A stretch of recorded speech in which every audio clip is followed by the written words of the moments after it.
effectuée au Mali et nous en gardons un excellent souvenir. Je pense que cette visite nous a permis de donner un nouvel élan à nos relations bilatérales. Notre présence aujourd'hui ici à Moscou se situe dans le cadre de la continuation de ces échanges et de consultations politiques entre nos deux pays et de l'examen de notre coopération bilatérale. Je dois dire que le Mali reste solidaire de la Russie dans les défis auxquels elle continue à faire face. Nous voudrions d'emblée exprimer en tout cas notre appréciation positive par rapport à l'excellence des relations entre la Russie et notre pays, notamment au plan sécuritaire, qui a enregistré des progrès notables au cours de ces derniers mois, qui ont permis de renforcer les capacités de défense, de nos forces de défense et de sécurité. Plus récemment, la reprise historique de la région de Kidal et de la ville de Kidal par les forces armées maliennes le 14 novembre, après près d'une décennie d'occupation de cette localité par des groupes hostiles à la paix, est une des illustrations les plus emblématiques des liens qui existent aujourd'hui entre la Fédération de Russie et le Mali et des succès qui sont remportés sur le terrain pour permettre au Mali d'exercer sa souveraineté entière et aussi de bénéficier de l'intégrité de son territoire national. Je voudrais aussi me féliciter du niveau stratégique désormais des relations qui existent entre le Mali et la Fédération de Russie, et en particulier des relations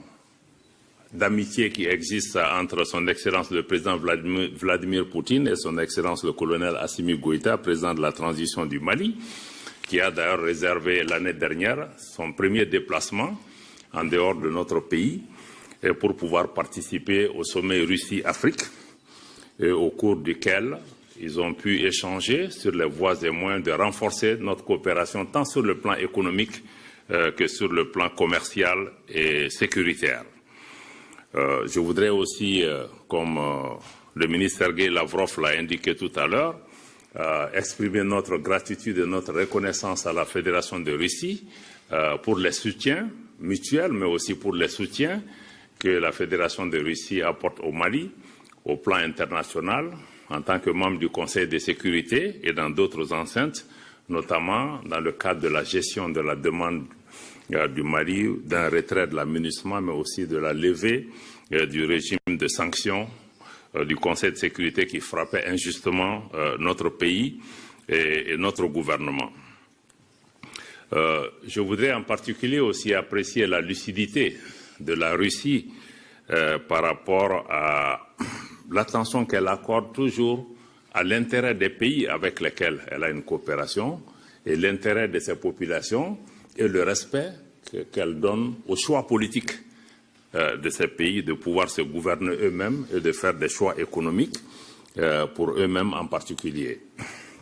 Quoique aujourd'hui, le ministre l'a souligné, nous avons parlé aussi de tous les efforts en cours, à côté des succès militaires, de tous les efforts qui sont en cours pour amener la paix et la réconciliation entre Maliens. Aujourd'hui, le président de la transition du Mali a fait le choix de privilégier un processus d'appropriation nationale de la paix et de la réconciliation. Et dans ce cadre, il a décidé d'aller vers un dialogue direct intermalien à l'abri de toute ingérence extérieure pour pouvoir trouver entre Maliens les voies de la paix et de la réconciliation. Le comité de pilotage de ce dialogue a été mis en place. Ils sont à pied d'œuvre et ils décideront de la meilleure façon pour les Maliens d'asseoir la paix et la réconciliation sur une base durable. Donc cet effort est en cours et nous demandons à tous nos amis, à tous nos partenaires aussi de s'inscrire dans le cadre de cette dynamique parce que nul n'aime notre pays mieux que nous-mêmes, nul n'a la solution des problèmes maliens mieux que les Maliens. Donc nous demandons à chaque partenaire de pouvoir s'inscrire dans cette dynamique et nous saluons la Fédération de Russie pour pouvoir respecter ce choix du Mali. Avec la Russie, nos soutiens mutuels au plan international sont fondés aussi sur le partage, en tout cas ce que nous avons en commun, d'un certain nombre de valeurs et de principes qui gouvernent les relations entre États, le respect de la Charte des Nations Unies, la non-ingérence dans les affaires intérieures des pays, le respect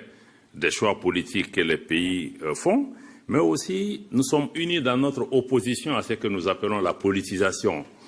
des droits de l'homme. Nous sommes opposés à la question des sanctions, en particulier si ces sanctions sont utilisées comme des moyens d'assujettissement ou de domination des populations.